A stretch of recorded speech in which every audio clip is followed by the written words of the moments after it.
var den røde. Der var en røde. Vi er tilbage igen. Ja. Duen er tilbage. Hvad er der kamera virker? Velkommen til lidt træning. Det er nok lidt en alternativ dag, men det er søndag. Og vi har andendagstur, men er nogen af os her. Så ja, der blev lige sprunget 2 træninger over fra lørdag. Så vi gør lige godt igen, og så tager vi den blandede en, så det bliver ben, squat, og så bryst, og så måske en benøvelse mere. Men squat tilbage på programmet. Har ikke squattet i 2 måneder eller sådan noget. Begyndte at få det op igen, så jeg har bare kørt 3x3 på squat og dødløft, for lige at få den der lidt mere styrkebaserede del af det. Så jeg lander lidt højere range, så her lidt mere styrke på de 2. Til både til bagkæden, men også til knæet og til baglår og så videre, så kommer det roligt op. Men stadig ikke vanvittigt tungt endnu. Så vi ser, hvordan det føles i dag, den her. Jeg tænker, det skulle gerne være rimelig nemt, men ja.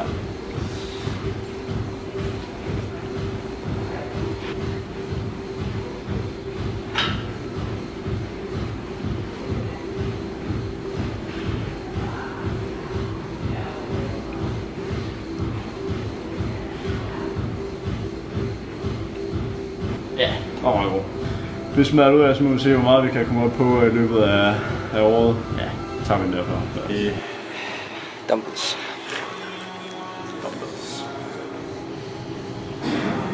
Ja. Go. Altså spørgsmålet om, altså kører bare et topset back off. Kan vi lige se. På dumbbells? Ja, på den måde. Nå, ja. Første brystøvelse. Le pec dæk. Ja, bare god til at få blod i brystet, så både stræk og squeeze. Sådan en lille key, som jeg i hvert fald har brugt ret meget for at bygge mit bryst. Det er at få selvfølgelig stretchet, super vigtigt. Men når du kommer frem, så er der mange pædemaskiner, der laver, hvor man automatisk kan lave den her. Der vil du gerne prøve at se, om du kan samle albuerne så meget som muligt, så meget som maskinen kan, for lige at få den der sidste contraction i brystet. Så let's try that.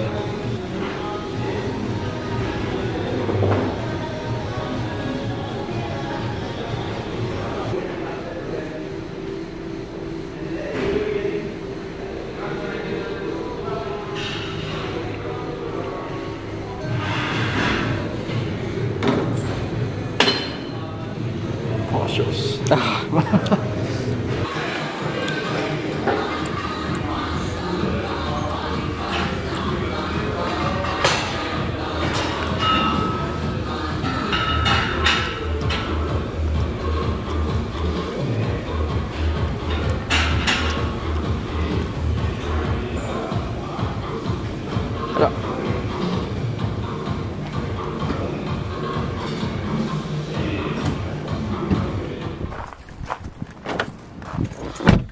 Ej. Jeg siger bare, hvis I ikke har smagt den her Ultra Odosar, så kan den faktisk være den med fælles. Ja. Vi har en lang dag foran os. Det er søndag. Det er jo meldt os ind i paddleboxen i Odense med abonnement 199. Det er klasse, mega klasse, super fedt sted. Kæmpestort. Men de holder en de holder faktisk en halvstor turnering i dag. Så vi tænkte, der er åbent arrangement, så man kan bare komme ud og se kampe og hygge sig og så videre. Så sig noget god paddle. Jeg tager jer med hele vejen. Stay tuned. We made it. Hvad kan det være om et halvt år? Det er os, der skal spille han. Ja. Der er en gang. Og der skulle jeg godt gang i den, mand. Hvad er det så? Det ved jeg ikke.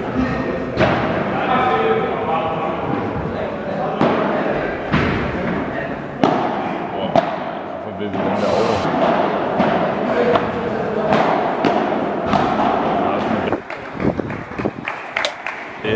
Det er stagebanen. Nå. Ja, det er altså ikke for sjov. Den bane, vi skal bruge. Hvad hedder den? Centercourt, hvad? Ja. Hedder den seriøst det? Ja. Fuck, fedt.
Ja, så sidder vi her igen i en 8 timer senere. What a day. Jeg fik desværre ikke filmet træningen.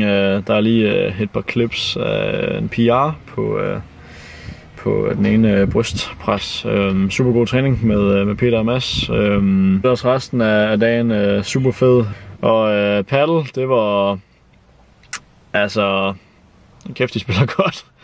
Det må jeg sgu nok sige. Det er sgu noget af niveau, de ligger for dagen. Hold da kæft. En super fed stemning og vibe, og folk er bare, det er så meget positiv sport, meget fair play, meget sportsmanship, så jeg synes er super cool og fedt miljø, og ja, altså det er helt nyt for mig at komme i den verden der, men det er bare fedt at se, at der er så meget liv og ja, god stemning, så helt klart noget jeg vil dyrke noget mere, og ja, bare blive endnu bedre, så måske en dag kan man selv komme lov at stå der.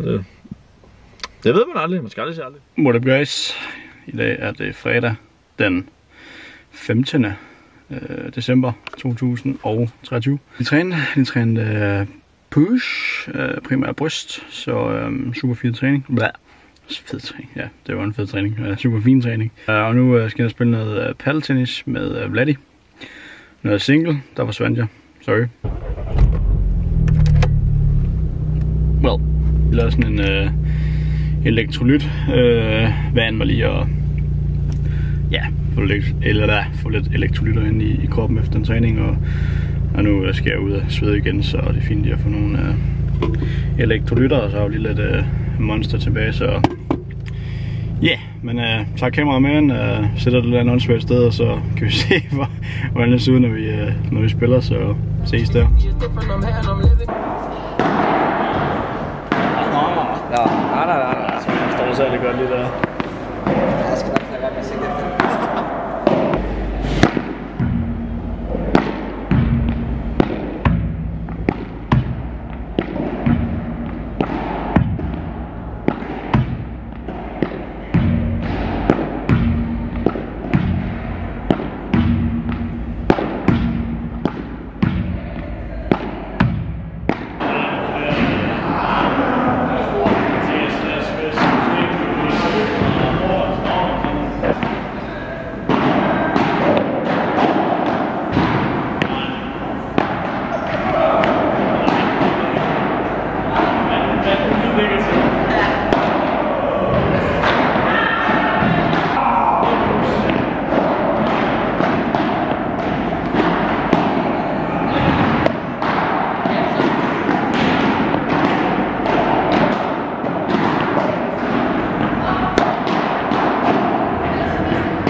hours later.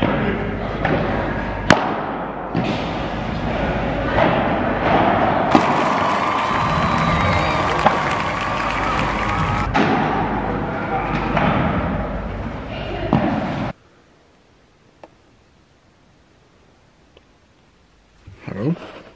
Wow. Det er sgu blevet... jeg synes i forår. What the fuck? Det er sgu blevet vinter. Rigtig vinter. Solidt. Det er lørdag, og wow. Jeg skal ind til min farmor nu her, og skal lige hygge lidt der. Og så skal jeg op og træne ben. Og jeg lige startet en ny meso, en ny træningsfase. What up guys?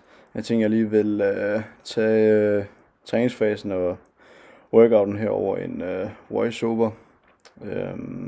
Så ja, workouten her er egentlig bare en bentræning, som jeg har kørt sidste stykke tid, men nu er jeg så gået lidt over og i den nye meso og køre dødløft og så squat, og så har jeg noget leg extension og hamstring curls og leg. Fordi jeg har lidt fundet ud af, at jeg eksperimenterer lidt i forhold til min korsbåndsoperation og knæ og så videre, at dødløft i tung version kan jeg godt, men squat tung, det er ikke noget, der føles så godt, så den holder jeg mere i den lidt højere rep range, og så kører jeg måske lidt mere tempo og så videre. Så den workout du ser nu er faktisk det jeg har kørt før, det jeg kommer til nu her, men ja, så tunge dødløft, typisk 3x3, og så squat, 2 sæt af 6-8, og så noget leg extension 3 sæt, og noget hamstring curls 3 sæt, og leg 3 sæt. Det er sådan primært en hel leg dag for mig, men ja, så kommer jeg til at lave et minicut her fra 1. januar af i 6 uger. Og det jeg egentlig gør, det er bare, at jeg cutter 1000 kalorier af. Så det er meget aggressivt, man går ind og ligesom hurtigt ind ud. Ikke så meget pjat der, men får sat gang i systemet igen, han har sagt. Og ja, det er meget godt for, ja, selvfølgelig både for vægttab, men også for stofskiftet og så videre, lige at reset det hele. Nu man har spist så meget mad i så lang tid. Så ja, det er planen for 1. januar. 6 uger cirka. Inkorporere lidt løb og så videre. Så går vi i gang med en ny fodboldsæson og så videre i februar. Så det glæder mig rigtig meget til at komme tilbage til.